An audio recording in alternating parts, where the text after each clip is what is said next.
Margaret Davis actively performs multi-genre works and with her duo Astoria Window, combining electronics and harp. If you could custom build your harp, what finish would it have? I thought about this a lot, and I feel like my truth is really boring. And I love my 23. I have a Lion and Healy style 23 from 2013, so it's just now 10 years old, and I love it so much and feel really lucky to have it. So I don't know if I would pick anything different, but I will say I really love the blue K-Mac electric harps. Those are awesome. If you were not a harpist, what other instrument would you want to learn? Um, I think it would be pretty cool to play piano, mostly because again, I really like the harp and the piano's pretty similar to the harp. How did you get into incorporating vocals and electronics with your harp playing? That's a great question. I think I really got into it just from consuming a lot of different types of music. I have always loved electronic music and music that incorporates electronics.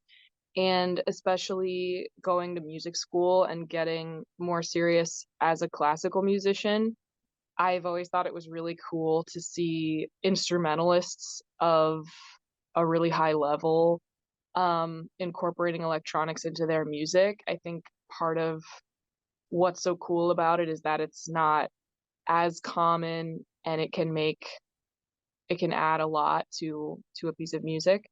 Um, but I think it really started with just wanting to emulate music that I really enjoy and bring the harp into more popular genre spaces. What is your favorite genre to perform and why? That's also a great question because I feel like that's constantly changing. I think that's something I'd love to share actually is that as somebody who plays multiple genres, I found it really interesting that people really like to categorize musicians. People really like to sort of put people into a box. And I think that's normal. I think that's a normal like thing that the brain does with anything. But I think it's really important as a musician to like shuffle between different genres. And I think it's okay and something we all should remember to um, sort of have seasons of a favorite genre to perform. Right now, I'm really in a classical season. I'm really enjoying playing orchestral music and solo classical music. Um, but I really love all of it. I've been working on a Latin jazz collaboration with this amazing singer-songwriter Camila Meza, and that's been really awesome. But I would say I don't really have a favorite. I just kind of go with the season I'm in. What are your favorite things about performing with your duo Astoria Window? Favorite things about performing with the duo are that I get to bring the harp into spaces harps are very rarely seen. Before I used to live in New York and we played a show at the Knitting Factory in Brooklyn, which is um, sort of a club venue where usually you see like rock bands, and it was really, really cool to bring the harp there, both for me and also I think it was really cool for the audience, you know, going into a venue where they think they can expect a certain type of group. And it was really special for me to like bring them something they hadn't necessarily seen before. Have you had any vocal training or does singing come naturally? I have, yeah. When I was in high school, I was in the vocal jazz, which was a really cool program they had in Seattle, where I grew up. Actually, a lot of middle schools and high schools have a vocal jazz program that goes kind of hand in hand with the jazz band programs. Um, and it was really cool. It was just like a jazz choir.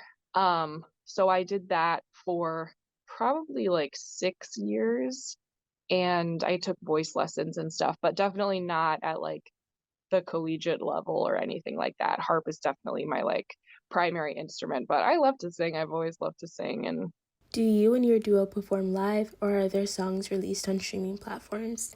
Yeah, we do a little bit of both. Again, it just sort of, I think in any like music career, you kind of go with the seasons, and right now there's been a whole bunch of classical and recording work that I've been sort of buried under, and it's been awesome. I've really been enjoying it.